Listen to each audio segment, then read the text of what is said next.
에베소서 7장 14절 말씀입니다. 그러므로 주께서 친히 징조로 너희에게 주실 것이라. 보라, 처녀가 잉태하여 아들을 낳을 것이요 그 이름을 임마누엘이라 하리라 그랬습니다. 이 말씀은 예수님이 동정녀에게서 탄생할 것을 예언한 말씀입니다. 또한 우리가 너무나 잘 알고 있는 이사야서 53장 5절 6절 말씀입니다. 다 같이 읽도록 하시겠습니다. 그가 찔림은 우리의 허물을 인함이요 그가 상함은 우리의 죄악을 인함이라. 그가 징계를 받음으로 우리가 평화를 누리고 그가 채찍에 맞음으로 우리가 나음을 입었도다. 우리는 다 양 같아서 그릇 행하여 각기 제 길로 갔거늘 여호와께서는 우리 무리의 죄악을 그에게 담당시키셨도다. 이 말씀은 예수님이 십자가에서 순환당하실 것을 생생하게 말씀해 주고 있는 것입니다. 오늘 본문 말씀도 마찬가지입니다. 본문 6절 말씀을 함께 보시겠습니다. 이는 한 아기가 우리에게 낳고 한 아들을 우리에게 주신 바 되었는데 그 어깨에는 정사를 메었고 그 이름은 기묘자라 모사라 전능하신 하나님이라 용존하신 아버지라 평강의 왕이라 할 것임이라. 이렇게 말씀하셨습니다. 메시아가 이 땅에 오시되 다 큰 어른의 몸으로 오시는 것이 아니라 아기의 몸으로 오실 것이라 그렇게 말씀하셨습니다. 오늘 본문은 흑암의 땅에, 이 어두운 땅에 아주 밝은 빛으로 오실 메시아, 또한 고통 가운데 있는 그 사람들, 고통 중에서 신음하고 있는 하나님의 백성들을 구원하실 메시아, 이 예수님에 대하여서 말씀하는 거예요. 그래서 오늘 우리가 이 시간에 오늘 읽었던 이 본문 말씀 한 절 한 절을 보면서 하나님의 은혜를 나누기를 원합니다. 먼저 다시 한번 1절 말씀을 함께 보시겠습니다. 같이 읽도록 하십시다. 전에 고통받은 자에게는 흑암이 없으리로다. 옛적에는 여호와께서 스불론 땅과 납달리 땅으로 멸시를 당케 하셨더니 후에는 해변길과 요단 저편 이방의 갈릴리를 어떻게 해요? 영화롭게 하셨느니라. 누가요? 메시아가 오시면 한 아들이, 한 아기가 우리에게 나시고, 이 말씀에서는 살아계신 이 하나님의 음성을 여러분들이 들으시기를 주님의 이름으로 축원합니다. 지금 내가 어떤 형편에 있든지, 내가 어떤 고통을 당하고 있든지, 어떤 육체의 질고를 당하고 있든지, 내 가정이, 내 사업이, 내 자녀가, 내가 겪고 있는 고통이 어떠하든지, 내가 어떠한 흑암에 있든지 예수님의 은혜로 이 모든 고통과 흑암에서 벗어나기를 주님의 이름으로 축원합니다. 하나님께서는 이 모든 것들이 이제요 과거에 지나간 일들로 기억되기를 원하시는 것입니다. 하나님은 사랑하는 자녀들이 고통 가운데서, 흑암 가운데서 살아가도록 내버려 두지 아니합니다. 반드시 구원해 주십니다. 흑암 가운데서, 내가 시련 가운데서 그냥 그대로 살아가기를 원하지 아니에요. 하나님의 소원은, 이 하나님의 열심이 이것을 반드시 이루고 마신다고 말씀하셨습니다. 보세요. 1절 옛적에는 여호와께서 스불론 땅과 납달리 땅으로 멸시를 당케 하였더니 그랬습니다. 이 스불론, 납달리는 이스라엘 나라 12지파 가운데 2지파인데 맨 북쪽, 그 지역적으로 북쪽에 있는 그런 지파들입니다. 갈릴리 지방에서 정착하며 살았습니다. 북쪽에 있기 때문에 다른 지파에 비해서 전쟁이 임하게 되면 북쪽 사람들이 쳐들어오면은 맨 먼저 이 사람들이 전쟁에서 일어나서 이 힘든 일, 이 압제를 받는 그런 지역입니다. 이 본문 말씀을 기록할 당시에도 이미 이 북방 이스라엘, 이 나라는 아수르라고 하는 나라에 의해서 멸망을 당하였습니다. 그래서 이 아수르 사람은 이스라엘 백성들을 모두 포로로 잡아가고 끌고 가고 그 대신 자기 민족을 이 갈릴리 지방, 이 지역에 정착을 시켜버렸습니다. 그래서 본문 끝부분에 보게 되면 이 갈릴리를 가리켜서 이방의 갈릴리라 그렇게 말씀하였습니다.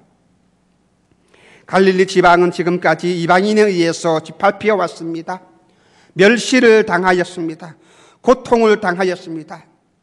멸시와 천대와 수모를 당하였습니다. 그랬는데 이제는 사정이 달라졌습니다. 이 멸시받던 갈릴리가 영화롭게 된다, 그렇게 말씀하였습니다. 어떻게 이런 일들이 가능합니까? 이 갈릴리 사람들이 정치적으로 힘이 있었어요. 군대를 동원하여서 이 모든 악한 것들을 물리쳐서 그렇게 가능합니까? 아닙니다. 자기의 노력으로 영화롭게 된 것이 아니라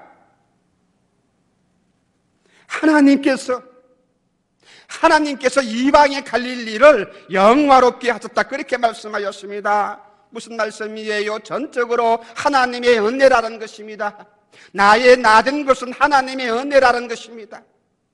내가 고통 가운데서 수모와 멸시를 당하였던 내가 다시 한번 일어설 수 있고 이 모든 어두움에서 벗어날 수 있는 것은 내 노력이 아니라는 것이고 하나님의 은혜와 하나님의 축복이라는 것입니다. 하나님이 영화롭게 하셨느니라. 누구를 위하여? 멸시받는 이방의 갈릴리를, 고통 가운데 있는 이 이방의 갈릴리를 누가요? 하나님이 영화롭게 하셨느니라.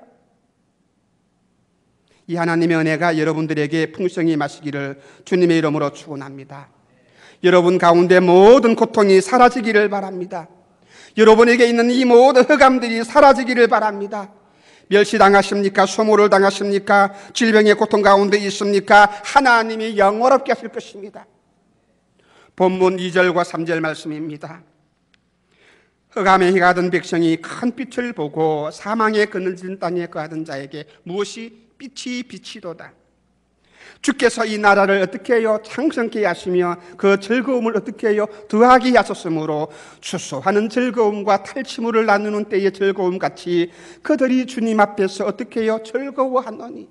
멸시받는 갈릴리 땅이었습니다. 고통 가운데 향하던 그런 갈릴리였습니다. 그런데 주님이 회복시켜 주시고 하나님이 은혜를 주시니까 이 땅이 모든 문제가, 흑암의 문제가 해결되어지는 거예요. 3절 말씀에서는 이스라엘 백성들이 지금까지 당하던 이 고통의 문제가 깨끗하게 해결되어지는 것입니다. 하나님의 은혜로 말미암아. 이스라엘 백성들 지금까지 흑암에서 살았습니다. 사망의 땅에서 살았습니다. 그런데 천지가 캄캄했는데 이 고통 가운데 살아봤던, 이 흑암 가운데서 살았던 그 이유가 무엇입니까? 이사야서 8장 17절 말씀입니다.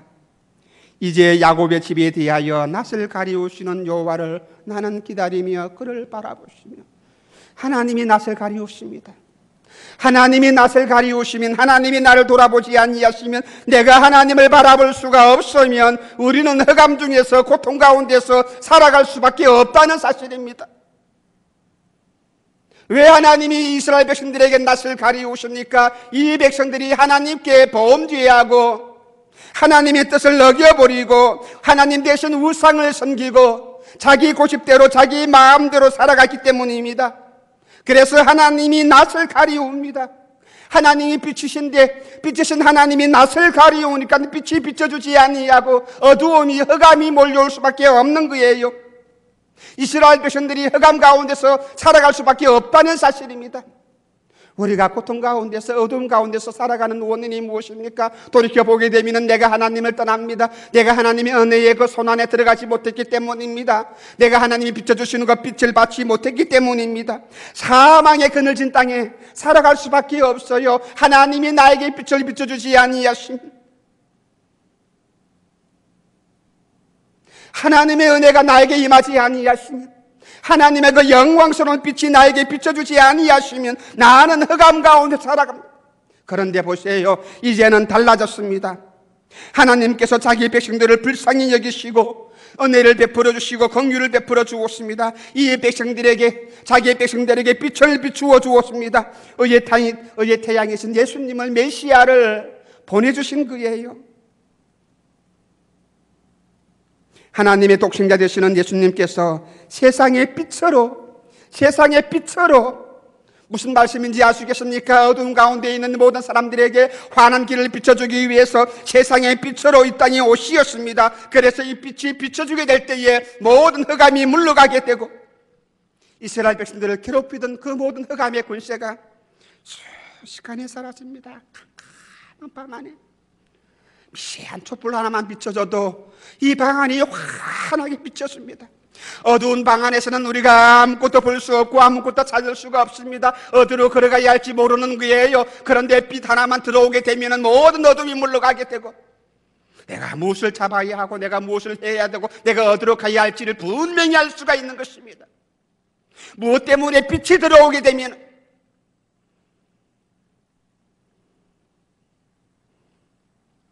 이스라엘 백성들을 괴롭혔던 이 모든 흑암이 사라졌습니다.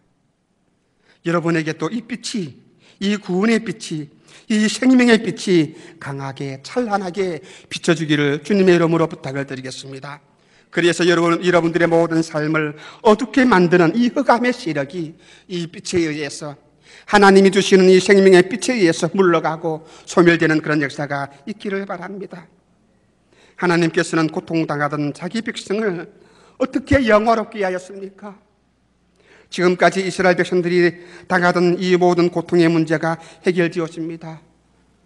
주께서 이 나라를 창성케 하시며, 주님께서 이 나라를 어떻게 해요? 창성케 하시며 멸시받고 소모당하고 압제당하던 이 이방의 갈릴리를 어떻게 해요? 창성케 하시며, 이스라엘 백성들 말로 다 할 수 없이 수모를 당하고 짓밟히고 세약해졌습니다.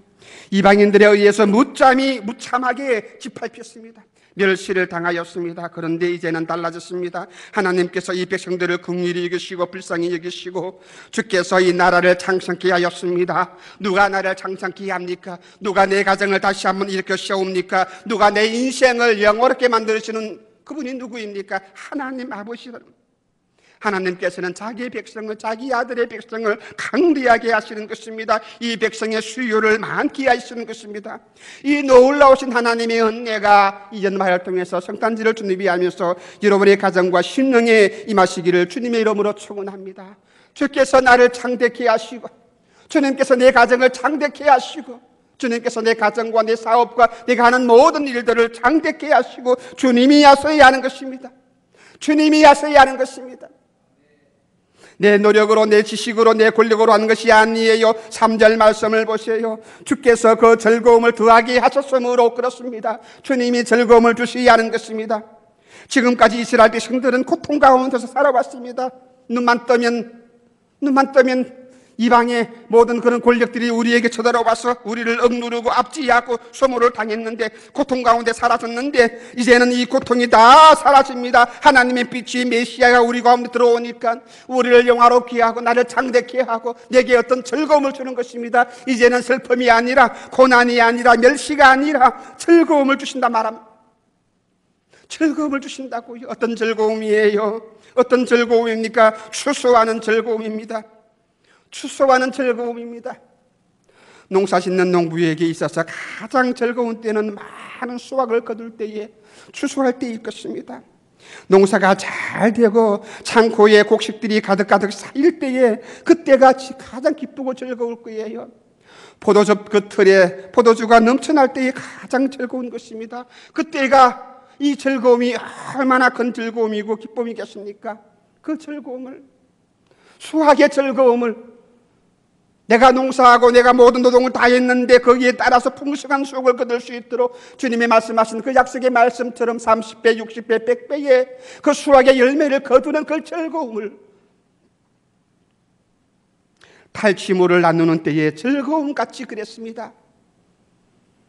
군인에게 있어서 가장 즐거울 때는 탈취물을 나눌 때입니다. 전쟁에서 승리해가지고 그 전리품을 나눌 때에 이 군인들은 얼마나 기뻐합니까? 우리가 영화를 보더라도 그렇지요. 우리 모두는 전쟁을 경험해 보지 못해서 잘 모르겠지만 아마 이 간접적으로 영화를 볼 때에 군대에서 승리해가지고 모든 것들을 가지고 들어올 때에, 그때 군사들이 기뻐하고 즐거워하는 것, 이 추수할 때의 즐거움과 탈취물을 나눌 때의 즐거움이 여러분의 가정에, 여러분의 심령에 임하시기를 주님의 이름으로 축원합니다. 3절 말씀 끝에 보니까 그들이 주님 앞에서 즐거워하오니, 주님 아버지 앞에서 즐거워하오니, 즐거움의 근원이 어디입니까? 하나님이라 그 말씀입니다. 이스라엘 백성들이 열심히 노력을 했기 때문에 추수의 즐거움을 거두는 것이 아니라 하나님이 주시는 것이에요. 전쟁터에 나가서 승리했기 때문에 물론 거기서 즐거움을 얻을 수 있지만, 그러나 이 즐거움도 누가 주십니까? 하나님이 주신다는 사실입니다. 하나님이 기쁨을 주시는 것입니다. 내가 일을 하면서도 기뻐합니다. 내가 밖에 나가서 무슨 일을 할 때도 기뻐합니다. 내가 무슨 일을 할 때마다 하나님이 내게 기쁨과 평강을 주시고, 그래서 우리가 즐거워합니다. 모든 사람들 앞에 기쁨을 증거하고 사랑을 증거하고 노래하면서 내가 당하는 고통, 흑암, 멸시, 이거 영원하지 않아요. 잠시 잠깐입니다. 반드시 끝이 있습니다. 일시적인 것입니다. 그런데 만군의 하나님 여호와의 열심히 나를 고통 가운데 그대로 있지 않게 하시고 반드시 나를 일으켜 세워주실 것이고 이 어둠의 권세에서 나를 구원해 주실 것입니다. 그러므로 내가 지금 어렵다고 해서, 내가 어둠 가운데서 방황한다 해서 내가 낙심하지 마시기를 바랍니다. 이것 때문에 좌절하지 마시기를 주님의 이름으로 부탁을 드립니다. 믿음의 눈을 열어서 하나님을 바라보시기를 바랍니다. 고통 너머에 있는 그 즐거움, 하나님이 주시기로 예비하신 이 즐거움을 바라보시고 오늘도 우리가 이 시련 가운데서 승리할 수 있는 사람이 되어야 합니다. 흑암 너머에 있는 이 큰 빛을 바라보시는 여러분의 눈이 되시기를 바랍니다. 주님을 바라보시기를 바랍니다. 멸시 너머에 있는 이 영화로움을 바라보시며 함께 하나님을 찬양하며 기뻐하시기를 주님의 이름으로 축원합니다. 이스라엘 백성들이 그토록 즐거워할 수밖에 없는 이유가 무엇입니까? 4절 말씀을 함께 보시겠습니다. 왜 즐거워합니까? 이는 그들의 무겁게 맨 멍에와 그 어깨의 채찍과 그 압제자의 막대기를 어떻게 하여 꺾으시되 미디안의 날과 같이 하였다는 것입니다. 왜 기뻐합니까? 왜 즐거워합니까? 하나님이 내 모든 묵은 멍에를, 내 압제하던 그 모든 원수들을 물리쳐 주시고 하나님이 내게 승리를 안기다 주는 것.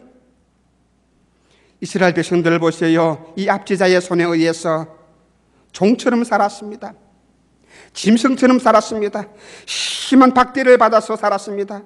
목에는 묵은 멍에를 메어야 했고 어깨에는 채찍이 가해지고 압제자는 이 이스라엘 백성들의 등을 막대기로 내리치고 짐승 취급을 받으면서 살아왔습니다. 종 취급을 받으면서 살아왔습니다. 보세요. 그런데 이제는 달라지지 아니했습니까? 하나님께서는 이 이스라엘 백성들을 불쌍히 여기시고 저와 여러분들을 불쌍히 여기시고 이 모든 압제에서, 이 모든 시련에서, 이 모든 고통에서 나를 구원해 주셨다는 사실입니다. 멍에를 부숴버리고 압제자의 채찍을 찢어버리시고 막대기도 꺾어버리시고 그리고 학대당하던 자기 백성을 하나님께서는 자유롭게 하시는 것입니다. 해방을 주시는 거예요. 그렇기 때문에 기뻐하고 즐거워합니다. 이 은혜를 받았다면, 이 사랑을 내가 느꼈다면 어떻게 우리가 즐거워하지 아니하고 기뻐하지 아니할 수가 있겠습니까? 우리가 목소리 높여서 하나님을 찬양합니다. 그래서 하나님이 자기 백성을 구원하시되 어느 때까지 하십니까? 미디안의 날과 같이, 미디안의 날과 같이 하셨다고 말씀하셨습니다. 이 미디안의 날, 이 말씀은 사사기 7장에 나오는 말씀입니다. 이스라엘 백성들이 미디안 군사를 물리칠 때에 하나님의 은혜로, 하나님의 능력으로 승리한 사건입니다. 미디안이 이스라엘에 침입해 들어왔습니다. 미디안의 군사가 13만 5천 명, 엄청난 대군이잖아요. 13만 5천 명. 이 군사를 데리고 이스라엘 민족들에게 쳐들어왔습니다. 그때에 이 민족들과 싸우기 위해서 기드온은 이스라엘 백성들을 불러 모았습니다. 불러 모았을 때에 모인 이스라엘 백성들 숫자가 3만 2천 명. 13만 명 대 3만 2천 명 안 됩니다. 게임이 안 됩니다. 미디안 군대에 비하면 이 적은 숫자입니다. 그런데도 불구하고 하나님께서는 말씀하시기를 이 3만 2천 명 숫자가 많다 그랬습니다. 그래서 좀 돌려보내라. 기드온이 추리고 보니까 10,000명이 남았습니다. 하나님께서는 10,000명도 많다. 그래서 나중에 남은 숫자가 몇 명입니까? 300명이에요. 13만 명 대 300명을 가지고 이 전쟁을 합니다. 이 적은 숫자로 하나님의 놀라우신 능력과 기적으로 이 미디안 대군을 물리치고 큰 승리를 이끌었습니다. 사사기 7장 7절 말씀입니다. 같이 읽겠습니다. 여호와께서 기드온에게 이르시되 내가 이 물을 핫함은 300명으로 너희를 어떻게 해요? 구원하며 미디안 사람을 내 손에 붙이리니 남은 백성은 각각 다 그 처소로 돌아가라. 그렇게 말씀하였습니다. 전쟁의 성패는 사람의 손에 달려 있는 것이 아니라 하나님의 손에 달려 있는 것을 분명히 보여주시는 말씀입니다. 이스라엘 백성들이 이 압제자의 멍에와 채찍과 막대기에서 벗어나는 것은 자기들에게 있는 그런 힘이 아니고 군사적인 전략이 아니고 하나님의 은혜였습니다. 전적으로 하나님의 은혜였습니다. 나를 누르고 있는 이 모든 압제에서 내가 벗어나는 것은 내 힘이 아니라는 것이에요. 그래서 우리는 날마다 하나님께 도움을 간구해야 합니다. 아버지 하나님, 나를 살려주세요. 하나님, 나를 구원해 주세요. 나를 누르고 있는 이 압제자, 멍에, 이 모든 것들 주님께서 해결해 주시기를 바랍니다. 하나님께 우리가 눈물로 간구하고 도움을 요청해야 합니다. 내가 주의 권세에서, 사탄의 권세에서 해방되어서 자유함을 누리는 것 내가 잘나서 아닙니다. 내 공로가 아니라는 것입니다. 내가 지금도 신앙생활을 하고 있는 것, 하나님께 기도하는 것, 하나님의 자녀가 된 것은 내가 내 힘으로 이룬 것이 아니라 전적으로 토탈 하나님의 은혜라는 것입니다. 나는 연약합니다. 나는 아무런 힘도 없어요. 그렇지만은 나의 대장 되시는 예수님, 이 예수님께서 십자가에서 이미 승리하였기 때문에 나는 이 모든 주의 권세에서 승리할 수가 있다는 사실입니다. 이 압제자의 모든 손에서 내가 해방을 받을 수가 있다는 사실입니다. 나는 주에서 자유함을 얻기 위해서 내 힘으로, 내 열심으로 몸부림치고 노력할 필요가 없어요. 예수님이 이루어 놓으신 이 십자가의 승리 안에 내가 믿음으로 나갈 때에 우리가 다시 이 승리를 누릴 수가 있다는 사실입니다. 이미 주님께서 이 모든 승리를 다 이루어 놓았습니다. 십자가에서 다 만들어 놓았습니다. 우리가 주님을 믿음으로 말미암아 주님이 나를 위해서 십자가에 죽으신 것을 내가 믿음으로 말미암아 주님만이 나의 구주가 되심을 내가 믿을 때에 이 모든 승리를 우리가 누리고 주님 아버지 앞에서 나가서 즐거워할 수가 있다는 사실입니다. 나를 멍에에서, 나를 압제자의 손에서 건져주신 그 하나님의 사랑, 그 하나님의 은혜를 내가 받으니까, 내가 경험하니까 함께 즐거워합니다. 여러분의 심령 가운데에 이 즐거움이 있습니까? 내가 하나님 손 안에서 건짐을 받고, 아니 하나님 손으로 말미암아 내가 구원함을 받고 하나님 품 안에 안기신 이 경험을 내가 기억하고 함께 즐거워하고 있습니까? 5절 말씀을 함께 보시겠습니다. 어지러이 싸우는 군인의 갑옷과 피 묻은 복장이 불에 섭같이 살라지리니, 이것 때문에 즐거워합니다. 왜 즐거워합니까? 이 은혜가, 이 능력이 우리에게 주어졌기 때문입니다. 보세요. 피 묻은 복장이 불에 섭같이 살라지리니, 군인이 싸울 때에 갑옷을 입고 싸워야 합니다.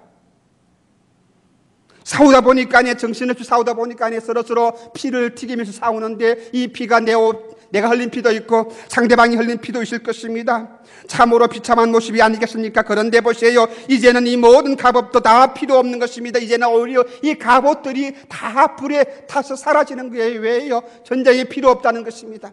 이제 다시는 전쟁이 필요 없다는 것입니다. 하나님의 은혜로 말미암아 한 아기가 우리에게 나와서 우리에게 평화를 주었기 때문에 전쟁이 필요 없는 것이에요.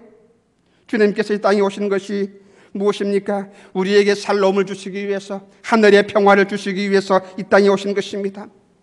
주님께서는 하나님과 우리 사이를 화목하게 만들었습니다.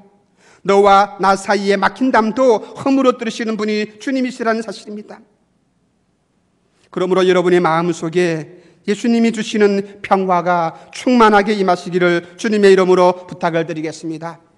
평강의 왕으로 오신 주님께서 여러분 마음속에 임할 때에 모든 분쟁과 모든 미움과 시기는 다 사라지고 이제는 그 대신 하늘의 참 평화가 우리 가운데 임할 것입니다. 이스라엘 백성들이 즐거워하는 이유가 무엇입니까? 6절 말씀을 다시 한번 우리가 읽도록 하시겠습니다. 다 같이 읽겠습니다.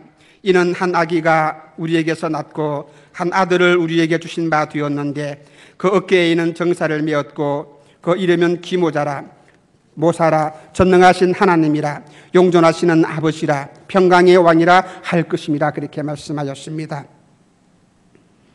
이스라엘 백성들에게 자유를 주시고 참 평화를 주신 그 예수님, 이 땅에 오셨기 때문에 우리가 이 모든 은혜와 자유를 얻을 수가 있습니다. 내가 자유를 누리는 것, 주님이 주시는 이 평화를 내가 받는 것, 예수님이 이 땅에 오셨고 하나님의 아들이신 그 독생자 되신 예수님이 우리에게 오셨기 때문입니다.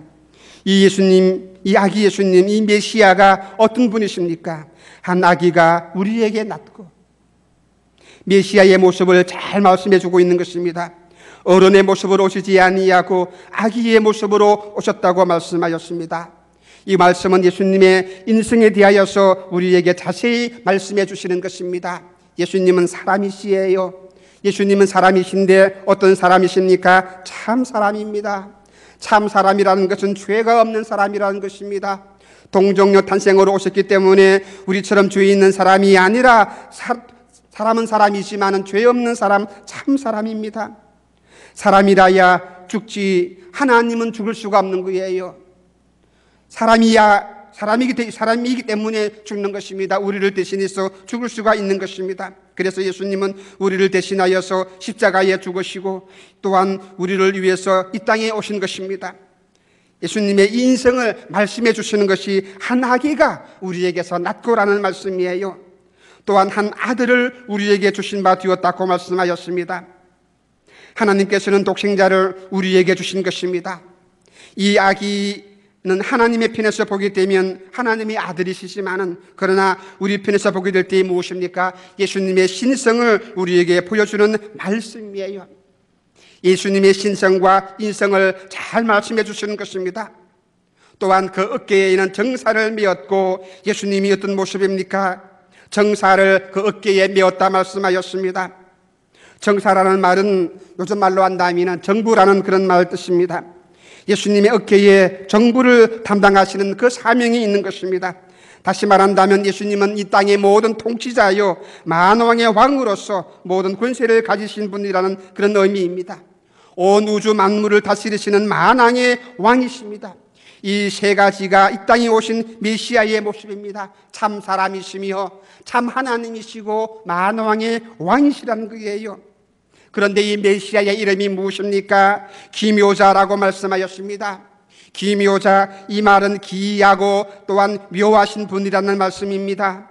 영어에서는 원더풀이라고 이렇게 번역을 한 성경도 있습니다. 메시아가 이 땅에 사는 일들이 모두 놀랍고 아주 놀랍고 신기한 일이라는 거예요. 예수님의 동정녀 탄생부터 시작해서 주님이 하신 그 모든 사역들 너무나 놀라운 일들입니다. 기사와 이적을 베푸시는 이 모든 일들 참으로 놀라운 하나님의 일들인 게요. 이 모든 일들을 누가 하십니까? 메시아 한 아기 되신 그 예수님이 이 땅에 오셔서 하시는 것입니다. 십자가에서 죽으신 이 모든 일들도 사망 군세를 깨치시고 사흘 만에 부활하신 이 모든 일들도 주님이 하신 그 모든 일들 가운데 하나하나 살펴보면 놀랍지 않은 일들 아무것도 없습니다. 모든 일들이 놀라운 일들입니다. 모사라 그렇게 말씀하였습니다. 예수님이 하시는 일이 모사입니다. 이 모사라는 말씀은 무슨 말씀입니까? 카운실러라는 말이에요. 상남자라는 말씀입니다. 다시 말한다면 보혜사라는 말씀입니다. 내가 어떠한 문제를 가지고 있다 할지라도 예수님 아버지 앞에 가지고 나가면 예수님은 이 모든 문제를 깨끗하게 해결해 주시는 분이십니다. 고통을 바꾸어서 즐거움이 되게 하여 주시고 내가 흑암 속에 있을 때에 나에게 빛을 비춰주시어서 새 생명을 주고 또한 나로 하여금 은혜를 받게 하시고 내가 당했던 모든 멸시를 바꾸어서 나를 영화롭게 해주시는 그 하나님, 카운셀러 모사 되시는 예수님이라는 말입니다. 또한 메시아 같은 분이십니까? 전능하신 하나님이라 이렇게 말씀하였습니다. 하나님의 능력은 무한하십니다. 주님의 능력은 무한하십니다. 물로 포도주를 만들었습니다. 오병이어로 5,000명을 먹였습니다. 바람과 풍랑을 잠잠케 하였습니다. 중풍병자도 고치시고 눈먼 자 귀먼 자도 고쳐주시고 죽은 자도 살려주시고 모든 귀신 들린 자들을 다 물리치고 해결해 주셨던 분이 누구십니까? 바로 우리 예수님이십니다. 또한 메시아가 어떤 분이십니까? 영존하시는 아버지라 이렇게 말씀하였습니다. 아버지 하나님의 사랑으로 언제나 나를 감싸주시는 거예요. 누가요? 우리 주님이. 메시아 되시는 우리 주님이 하나님 아버지의 사랑으로 나를 언제나 돌보고 감싸줍니다. 내가 연약한데도 불구하고 내가 또한 죄 많은 사람인데도 불구하고 내가 실족해서 넘어짐에도 불구하고 하나님은 나를 버리지 아니하시고 내가 믿음을 가지고 주님께 나갈 때에 주님께서는 나를 안아주시고 나를 감싸주시고 나를 새롭게 해주시는 분이 누굽니까? 아버지 하나님이시라는 사실입니다. 내가 아무리 하나님을 멀리 떠난다 할지라도 하나님은 나를 기다리십니다. 탕자를 기다리는 아버지처럼 하나님 아버지께서는 그 사랑으로 나를 기다리시고 나를 안아주십니다. 언제까지요? 영원토록 영존하시는 아버지입니다. 평강의 왕이라 말씀하였습니다. 예수님께서는 내 모든 죄악을 대신 짊어져 주시고 우리 마음속에 이 모든 죄악을 다 해결해 주시고 대신 하나님의 평강과 하나님의 은혜를 부어주십니다. 주님이 주시는 이 평안은 세상이 주는 평안과 비교할 수가 없는 것입니다. 그야말로 살롬입니다. 이 살롬을, 이 평화를 우리 마음속에 심어주십니다. 보세요. 한 아기가 우리에게 났습니다. 그분은 하나님께서 우리에게 주신 하나님의 독생자이시고 하나님의 아들이십니다. 그분은 만왕의 왕으로 이 땅에 태어났습니다. 귀모자로 오시었습니다. 우리의 모사로 오시었습니다. 전능하신 하나님으로 오시었습니다. 영존하시는 아버지로 우리 가운데 오시었습니다. 평강의 왕으로 오시었고 그리고 지금도 저와 여러분에게 말씀하십니다. 마태복음 11장 28절 말씀입니다. 수고하고 무거운 짐진 자들아 다 내게로 오라. 내가 너희를 쉬게 하리라. 주님이 지금도 우리에게 말씀하십니다. 우리의 모든 짐을 메시아로 오신 그 예수님께 다 우리가 내려놓고 주님께 나갈 때에 우리가 평안을 누릴 수가 있다는 사실입니다. 여러분이 흑암 가운데 있다 할지라도 고통과 또한 멸시를 받는다 할지라도 주님께 가지고 나올 때에 주님께서는 이 모든 것들을 깨끗하게 씻어주시고 우리 마음의 평화를 이루어주신다는 사실입니다. 누가요? 한 아기로 오신 그 예수님, 그 메시아 되시는 그 예수님. 7절 말씀을 다 함께 보시겠습니다.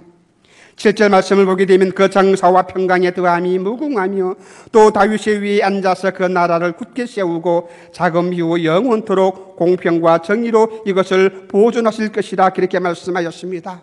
보세요. 정사와 평강이 더한다 그랬습니다. 이 정사는 무엇입니까? 주님이 나를 다스리시고 주님께서 다스리시는 이 나라는 영원하며 무궁합니다. 그리고 이 나라는 어떻게 해요? 다윗의 위에 앉아서 주님께서는 누구의 자손으로 오십니까? 다윗의 자손으로 오시어서 우리 나라를 다스리시고 우리를 다스리시고 내 가정을 다스리시고 그 나라를 어떻게 해요? 굳게 세우고 자금 이후로 영원토록 공평과 정의로 이것을 어떻게 합니까? 보존한다 그랬습니다. 공평과 정의로 보존하시는 것입니다. 누가요? 한 아기로 오신 그 예수님이 이 모든 것들 우리 사람의 힘으로 가능합니까? 인간의 노력으로 가능합니까? 절대로 그러지 아니합니다.